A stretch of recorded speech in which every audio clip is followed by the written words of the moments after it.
Chapter 671, Collecting the Eye 2. Holding on to the mirror, Lazarus didn't waste a single second and dashed away. His goal the entire time had been the mirror, and not defeating Silas. Given the limited amount of time he had at his disposal, he felt that this was the best decision. Although I can probably beat him if I work with Anne, that will take too much time. This is for the best. The key to everything was the eye. He needed the eye, but how was he going to get that? He didn't have a single clue as to where to start. Tightening his grip over the mirror, he poured more mana into it. But even then, he hardly got a reaction out of it. This left him at a complete loss. Even when he had gotten back up on the ship, he had been trying to think of ways to get the mirror to work, but regardless of how much he thought about the situation, he was left at a complete loss. In the end, all he did was plan on how to get the mirror, not the steps after. He was basically in the same spot as when Silas and Zahir had just shown up. I'm sure I'm doing the same thing that Noel did back in the fragment. Am I missing something? Is there something that I'm supposed to do? Yet again, Lazarus felt like giving Noel a good beating. Why did he have to be so vague?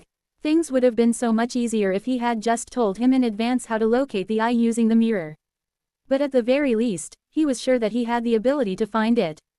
Noel wouldn't send him over here if he didn't think he would be able to find it. In that case, the answer shouldn't be too difficult to find. It should. Lazarus's thoughts suddenly shattered the moment he turned around and saw a silhouette moving in his direction. His pupils dilated the moment he realized it was Silas. How did he? No, this wasn't the time for him to think about. Lazarus was quick to react. Imagining a green orb in his mind, his body shot away from the spot. Splash! A large geyser of water shot out from the spot that had previously been in, water splashing all over as the fragments shattered once more. Without looking back, Lazarus activated Lament of Lies and tried to blend in with the darkness around while fiddling with the mirror in his hands. Think, how do I get the eye? There must be some sort of way for me to do it. He flashed the mirror around, but found nothing. He poured his mana, but found nothing. He even tried using his own blood, but that also didn't help. Then what? What could he do to make it work? Quote. Exclamation mark quote. Sensing something from behind him, Lazarus didn't look back and increased his pace. Silas was right behind him, closing the gap between the two of them. In the distance, Lazarus could also hear the sound of fighting. Wait, fighting? Lazarus gave one quick look and was surprised to see Anne fighting what appeared to be Silas. Single quote. Oh, that was how he came to understand that this was probably some sort of clone sent by Silas. But even then, considering how much stronger Silas was, the clone alone could probably handle him if the opportunity presented itself. That was why Lazarus had to be extremely careful as he aimlessly roamed the maw while Silas tried to catch up, throwing a few spells here and there while trying to close the distance between the two. Thankfully, Silas wasn't at his strongest, with his mind split in two, making things easier for Lazarus. Even then, this was no joke. Lazarus could even feel several creatures stirring right below them, evidently shaken by everything that was happening on the surface. I need to find it quickly. Things will get rather troublesome if the creatures come up and start to interfere with. It was in the midst of his thoughts that Lazarus suddenly paused. For a moment, his steps faltered, and his speed slowed down. Though it was only for a brief moment, it was enough for Silas to catch up to him as his outstretched hand reached out for him, trying to grasp him. Got you. But he ended up catching the air as Lazarus's figure faded into nothing. An illusion. When Silas realized, he looked up to see that the gap between him and Lazarus had increased, and his expression twisted. He shot forward with even more speed. Although he was aware of this, Lazarus didn't care at all as his mind churned with all sorts of thoughts. Without wasting a second, he reached out for his ring and pulled out the concentrated blood he had collected from all of the monsters with Pebble before. Although he had used most of the egg, he had conserved a bit for later. The blood looked extremely useful, so he kept it just in case. And now, he was planning on testing whether the blood might be able to help him detect the eye. The scepter did get broken by the outer being. Although diluted, the blood is still there, so the mirror might be able to help me find something. Lazarus himself didn't know if this was going to work or not. It was just a wild theory from his side, but it was worth a shot, and as such, without wasting any time, he poured the blood on top of the mirror. This better work. The moment he poured the blood into the mirror, Lazarus expected some large reaction. Maybe a blinding light like before, or a vibration. Just anything that would tell him that his actions had worked. But reality was cruel. Pouring the blood onto the mirror and watching as it flowed into it, Lazarus was quickly left disappointed. Nothing. He didn't get a single reaction. Lazarus felt his heart sink. However, before he could even have the chance to process the situation, he felt movement coming from behind him, and he thus knew that Silas had caught up to him once more. Pulling the mirror down, Lazarus could only move away once more. But right as he moved, the reaction that he had been so desperate to feel finally came, and the mirror in his hand started to vibrate. Quote. Lazarus was almost tempted to pull the mirror back up to see what the changes were, but he understood that this wasn't the right time for him to do so, as he looked behind him to see Silas right on his toes. Without much fear, Lazarus retrieved his sword and slashed in Silas's direction. Clank. Only for his attack to be effortlessly swatted away by Silas, who faded from the spot and appeared right behind him. He was fast, extremely so, and by the time Lazarus realized what had happened, it was too late. Bang! He felt a powerful blast on his shoulder, sending him skidding away as he heard a loud crack. Lazarus didn't know for how long he skidded in the water, but it couldn't have been for long, as Silas appeared once more, his hand outstretched as a magic circle appeared, growing bright in a matter of seconds as the runes set themselves into place. Oh, shit! Unable to dodge, Lazarus crossed his arms together as he imagined a purple orb and braced for the attack. Bang! The force of the impact sent him crashing down the surface of the water, sinking deep into the fragmented water of the maw as his body sank down, and he saw bubbles quickly rise up from his mouth. The water was cold, freezing almost, and his surroundings grew completely dark. He could neither see nor hear a thing as he sank within the depths of the water. However, even though he couldn't see or hear, he understood that Silas was quickly going to follow up with something. As such, he didn't hesitate to use Step of Suppression as his body rapidly sank into the water. Swoosh! Lazarus shot down rapidly, his body moving down the fragmented water as he felt the cold seep deep into his body, and his chest slowly starting to cave in due to the pressure. Thankfully, this wasn't the first time he had gone down the depths of the ocean. He had gone through worse, and he also learned how to breathe. Flicking his hand, a coral appeared, casting a dim light over his surroundings as he quickly whipped out the mirror to see what the vibration from before was, but nothing. Looking at the mirror, he didn't see any changes. It was the same as before. No, don't tell me that it didn't work. Lazarus clenched his teeth and waved the mirror around. He had felt the vibration vividly. There was no way he was wrong. He was sure that something had happened. Looking up, he also felt something stir on top, and he knew that Silas was probably coming for him. Quick! Lazarus scanned the mirror throughout, hoping to find something. He even debated adding more blood, and just as he was about to do that, he stopped, his eyes falling on the small red dot plastered in the middle of the mirror. Quote. Once again, the mirror vibrated, and Lazarus's face changed. This was a reaction. Lazarus could hardly hold back his ecstasy as he pointed the mirror towards the distance. He was certain of it. Whatever he was looking for was right there. He had to get there no matter the cost. However, right as he was about to move, something happened. Rumble.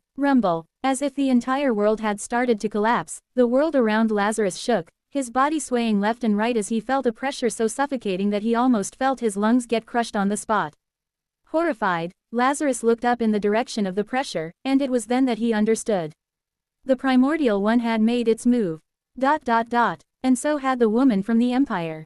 A fight between two apexes of the world had just begun. Chapter 672, Collecting the I-3. Delilah hardly had any time to react. Her mind had been so distracted by the saint's words that she barely had enough time to react to the sudden attack. Quote.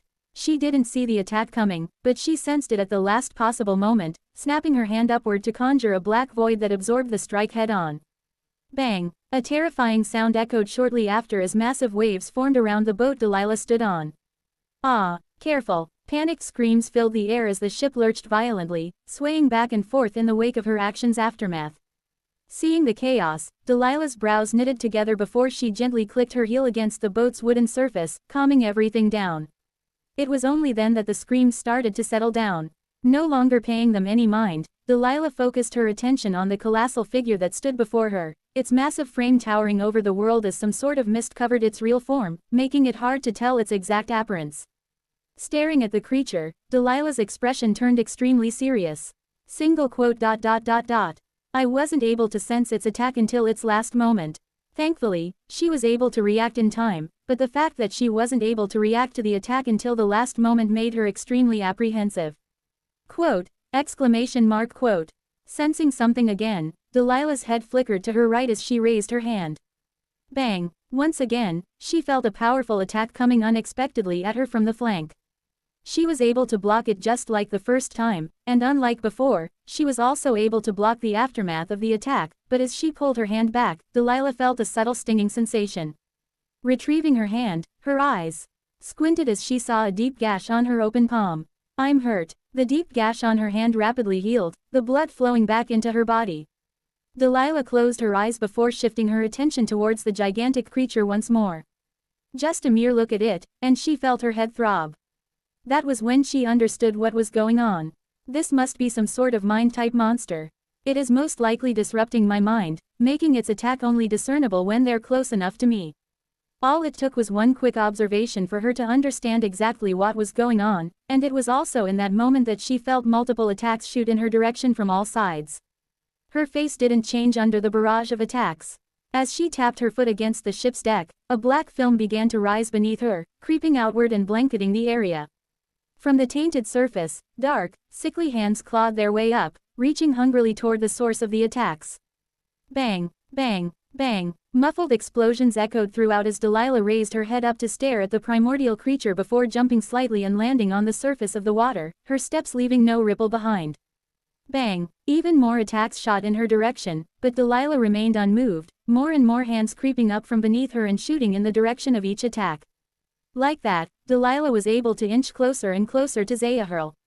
Inside the boat, every eye fixated on the lone figure standing atop the water, her silky black hair whispering in the breeze.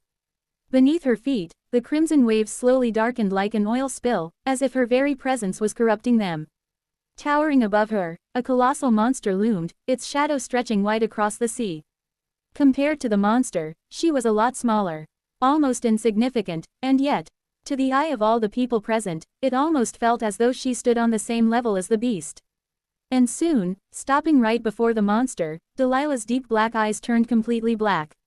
The world froze. And then, darkness. As if the white sun had been ripped from the sky, the world was suddenly swallowed by a suffocating darkness, plunging everything into a deep and terrifying void. Alongside the darkness was a chilling cold that dug deeply into the skin of everyone present. What's going on? I can't see. I can. Before the people could figure out what had happened, the darkness faded as fast as it came, and the figure that stood on the surface of the water was gone. There. By the time anyone realized where she was, Delilah had already made her move, her figure now hovering at eye level with the towering creature, her hand cloaked in darkness as glowing runes began to form and carve themselves into her skin. It all happened so fast that nobody was able to react on time. By the time her entire hand turned black, she was already before Zahirl, her fingertips brushing against the massive creature's body. It was just a light brush, but it was enough to make Zahirl momentarily freeze. That was soon followed by a loud wail as the world shook. Hike, rumble, rumble, enormous waves formed, crashing towards the surroundings as Zahirl's figure started to become more clear in the eyes of all those present, revealing a vast, shifting mass of eyes and mouths suspended in a series of tendrils that writhed through the air. Color bled from the sky as reality bent to accommodate its presence, and each person that witnessed the creature's true appearance found their minds blanking, their thoughts completely pausing as they struggled to comprehend what they had just witnessed.